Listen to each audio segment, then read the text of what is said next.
એક વાત કહું, સાંભળ ને. તારી સાથે રહેવાનું સપનું એ સપનું જ રહી ગયું. કાશ કે મને એક મોકો મળ્યો હોત મારું નસીબ લખવાનું, તો તારાથી જરાય પણ દૂર ના થતા. ઘણી વાર આ મન વિચારે કે શું કરું કે કંઈક ચમત્કાર થાય ને આપણે એક થઈ જઈએ, પણ પલક ઝપકતા જ આંખ ખુલે અને ખબર પડે ખરેખર આ સપનું તો સપનું જ રહી ગયું.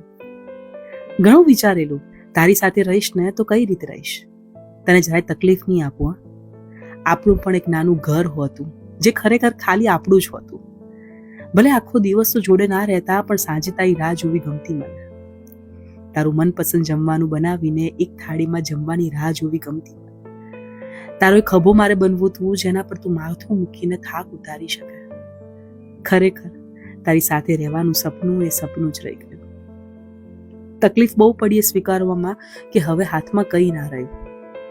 આપણે સાથે હોત ને તો કંઈ જોતું પણ નહોતું, પણ કદાચ કિસ્મતને મંજૂર નહોતું આપણું મળવાનું. પણ છતાં મને પ્રશ્ન થાય આ ઉપરવાળા પાસે કે જોડે રાખવા જ નહોતા તો મલાયા જ કેમ?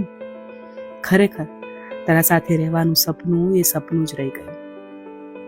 જૂની યાદો યાદ કરીને હવે દુઃખ ઘણું થાય છે. આ નાત જાતના ભેદભાવમાં પ્રેમ ઘણો પીસાય છે. મારા માટે તો શું નાત ને શું જાત ને શું ધર્મ, આ દુનિયા આપણને શેમાં અપનાવશે? બસ મારા માટે તો બધું એ જ સર્વસ્વ. હજુ પણ બોલ, કોઈ બાકી હોય રસ્તો કે જે રસ્તે તું મને મળી જાય.